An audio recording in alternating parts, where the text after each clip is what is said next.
Hey, what's up everybody? It's RuTech. Today we'll be talking about the best $1,400 gaming PC that you can build in 2022.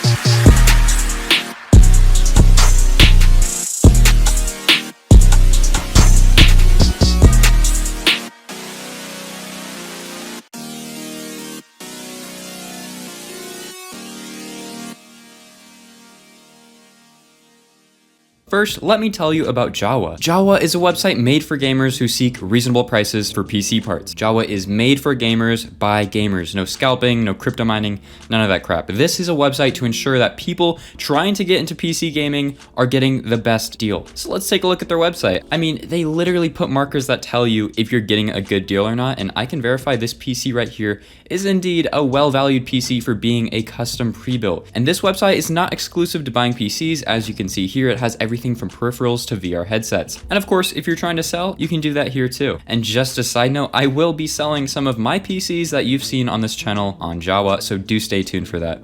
You can find the link to Jawa in the description below.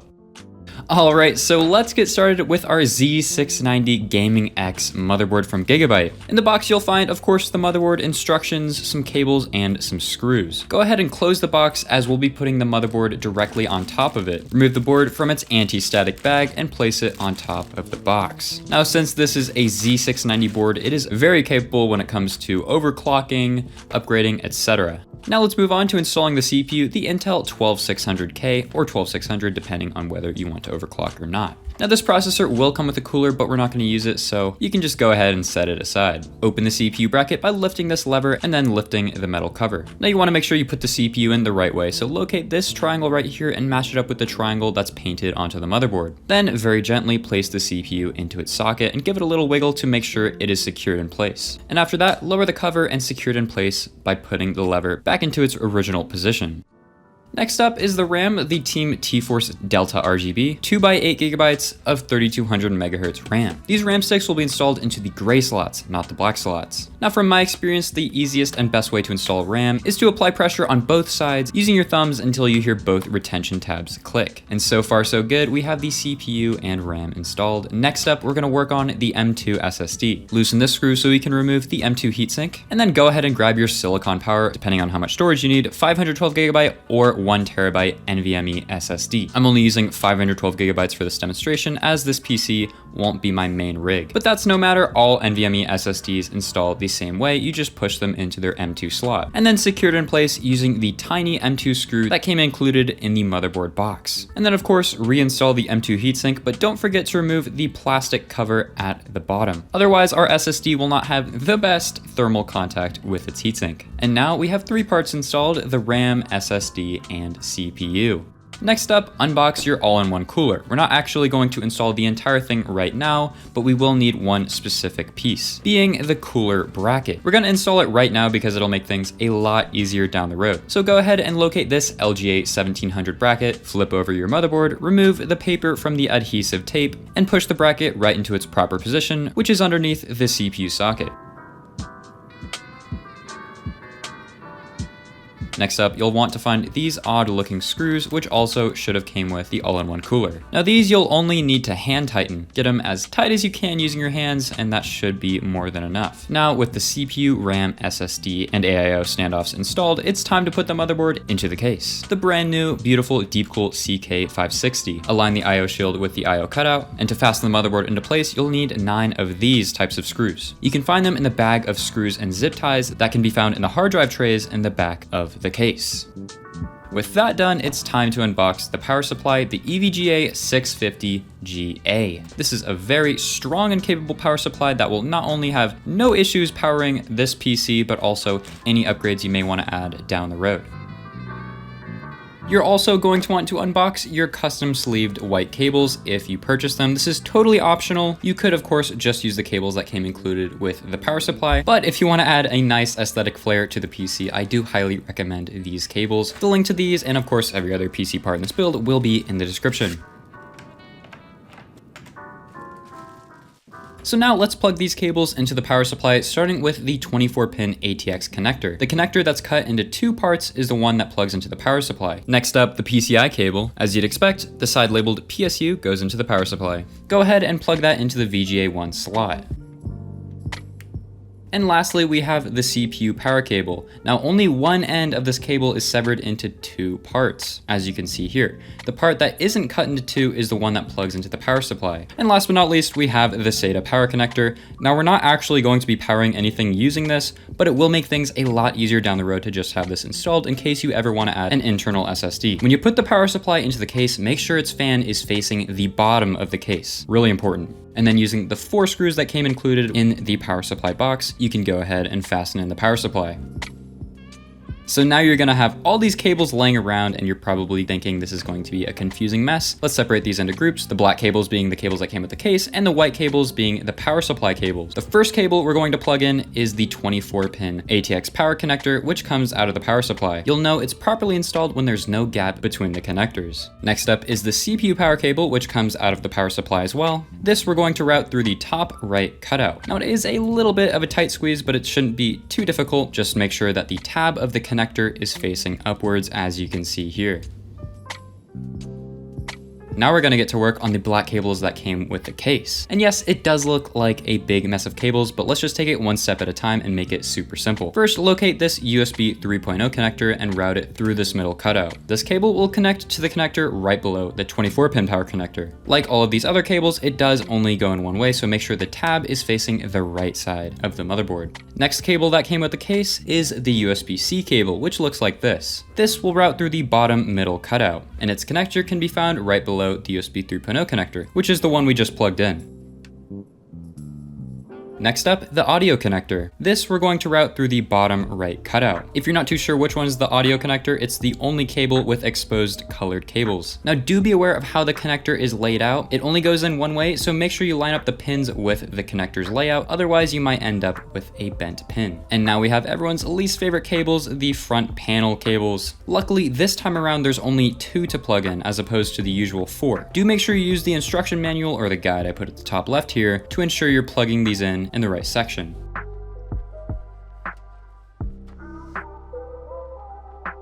And the last cable that came included with the case that we're going to be plugging in right now is this 3-pin fan connector. Route this through the bottom middle cutout and plug it into the header labeled System Fan 2. Now we're going to remove this rear fan, reason being its cable is actually a little bit too short to reach its header in its factory orientation. So rotate it so that the cable is coming out of the bottom, and then go ahead and reinstall the fan.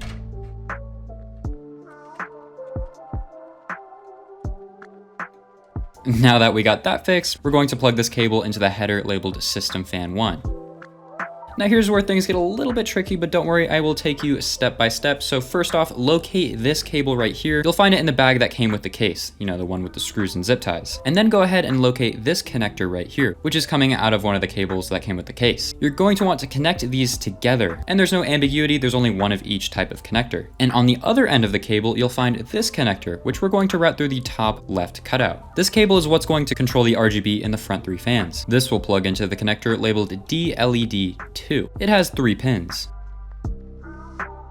And now let's get to work on the AIO, starting with the fans. You want to make sure you're placing and installing these fans on the same side where the hydraulic tubes are coming out of. Also, make sure the Thermaltake logo is facing upwards, and then go ahead and install the fans using the really long screws that came included in the AIO box. This AIO will keep your CPU nice and cool. You'll see a very significant temperature difference over an air cooler, and you'll of course be able to do some overclocking. Now we're going to want to connect these 2 cables together. First, of course, remove their twisty ties, and then connect the female 3-pin connector to the male 3-pin connector. These cables are responsible for the RGB. We're just going to be daisy chaining these, so it doesn't really matter which connects to which, as long as they're all interconnected. Coming out of the pump, you'll see the exact same type of cable. This will be daisy chaining to those 2 cables we just connected together. So find the female end coming out of the pump and connect it to the male end of the daisy chained cables that are coming out of the fans. And now we're ready to start putting more things into the case. So start by taking all of those white cables, like literally every every single one of them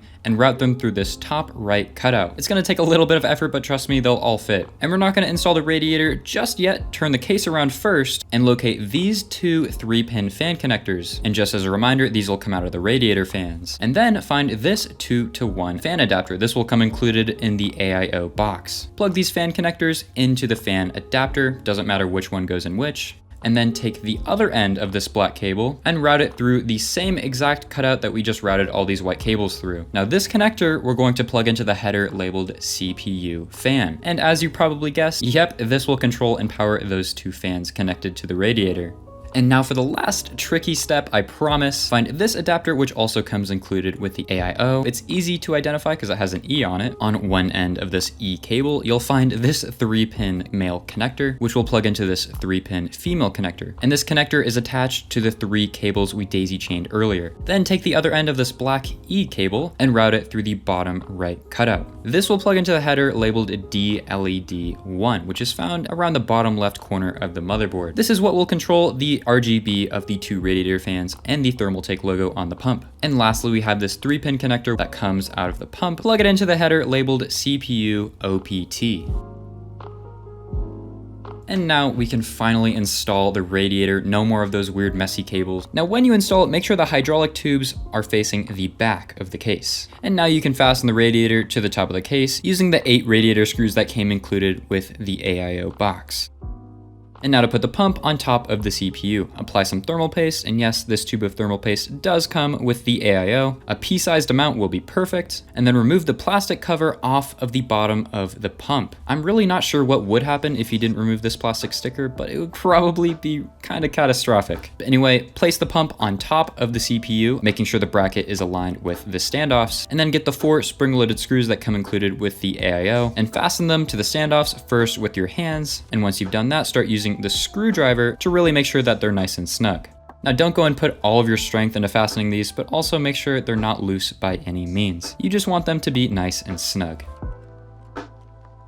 And now the most expensive part of this build, which makes sense, the RTX 3060. I chose out this Zotac version of the RTX 3060, but you really can use any 3060 that you'd like. And I do hear all the time, can I use a different graphics card with this PC build? Yes, you can, as long as it's within the boundaries of what the power supply can supply. So for example, if you want to use a 3090, that probably won't work. But anyway, moving on, we're going to remove these 2 PCI brackets. So remove the screws that hold them in place, lower the PCIe retention tab, and then gently install your graphics card. You'll know it's properly installed when the PCIe retention tab clicks.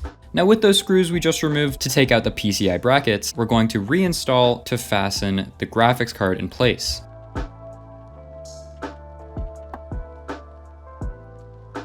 And we're on our final step. Last but not least, we have the PCI power connector, which of course is going to power our graphics card. So go ahead and route that through the middle bottom cutout and plug it into the graphics card with the tab facing upwards. And just like that, after a little bit of cable management and putting the panels back into their original positions, your PC is finished and ready to be booted up.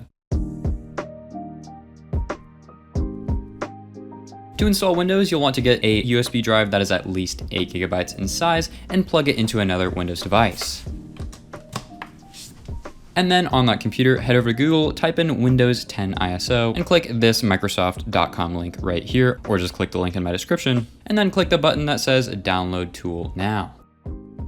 Once the executable file is downloaded, you can go ahead and run it, and when it's done getting things ready, make sure you click Accept. Then it'll get even more things ready, and when it's done with that, you'll want to select Create Installation Media and click Next. Ensure the edition is Windows 10 and the architecture is 64-bit. Click Next, and then make sure you have USB flash drive selected. And then of course, select your flash drive. Click Next, and then it'll start installing Windows 10 onto the flash drive. This could take a pretty long time, so just relax, wait until it installs. And once it does, remove it from your device, plug it into your new PC, and boot it up. And when it boots up, it should bring you to this screen. Verify that all the selected information is correct, and then click Next, and then click Install Now. It will then bring you to this page. Click I don't have a product key, as we'll be putting that in later. Select either Windows 10 Home or Pro, it doesn't really matter, and then click Next. Read absolutely every single word of the applicable notices and license terms 3 times over, and then click accept and then next. Then click custom install Windows only, select the only drive that should be displayed, and then click next. And now it will install Windows. Once that's finished, it'll restart itself and bring you to the Windows setup prompt, which is pretty simple. I don't think I have to walk you guys through how to put your name and password and all that stuff. And once you get past the setup prompt, you will of course be greeted by the classic Windows desktop, but you shouldn't forget to activate Windows. To do this, it's pretty easy. Just head over to digitalchillmart.com, a really trustworthy website that has some of the best Windows 10 and 11 prices. Choose either Windows 10 Pro or Home, whichever you chose when you were installing Windows 10. And at checkout, be sure to use coupon code RUTECH for a discount. When the activation code is emailed to you, go to the search bar on your new PC, type in activation, click activation settings, and click the button that says either enter product key or change product key. This is where you'll enter the code that you received from digitalchillmart.com. Now that Windows is activated, let's turn on XMP. Restart your computer and spam the delete key until the BIOS screen comes up. Click advanced mode and then enable extreme memory profiling. Then right below that, make sure the system memory multiplier is set to 3200. And lastly, the drivers. After that, you can exit easy mode and save and exit. Just go ahead and download those, follow the prompts. They should be pretty self-explanatory. And if you run into any problems, be sure to leave a comment or join my Discord. Link is in the pinned comment, and ask for some help. And now for some 1440p and 4K benchmarks. Now it goes without saying that this PC can run any game you want at 1080p at ultra, maxed out settings. So for these benchmarks, we're only going to be looking at 1440p and 4K at low and highest settings. I'm just gonna answer a few questions that I'm probably going to get in the comment section. Can this run Elden Ring? Yes, it can with flying colors. You'll have no issues whatsoever playing Elden Ring at ultra settings. Can you stream? Yes, absolutely. You have the NVIDIA encoder built into the 3060, which will make streaming no problem at all. Can you render videos? Can you edit videos? Can you do Photoshop? Yes, yes, and yes. This PC is super versatile. This may be a gaming PC, but that kind of innately means it's a very strong PC that can do so much more than just gaming. And the last question I'll answer before I stop talking and play some music. What can you upgrade in this PC? Literally anything. If you want to add more RAM, if you want to upgrade the CPU, graphics card, add more storage, you can do that. Just make sure if you're using a graphics card, for example, that has a much higher TDP than the 3060, that the power supply can actually supply power to it. Like I said, for example, if you were to upgrade to the 3090, this PC probably cannot handle that with the power supply that it's using. But besides extreme cases like that, yes, this is a totally upgrade ready PC. All right, guys, I'll let you go here. I'm gonna play some nice and soothing music, enjoy the benchmarks, and I'll see you in the outro.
So yeah guys, that wraps it up for this build tutorial video. If you have any comments or questions, drop a comment below or just join my Discord. We have a great community there that can help you out with any questions that you may have. Link to that can be found in the pinned comment. If you like the video, please drop a like. And of course, if you enjoy the content that you're seeing, drop a sub. Thanks for watching. Peace out.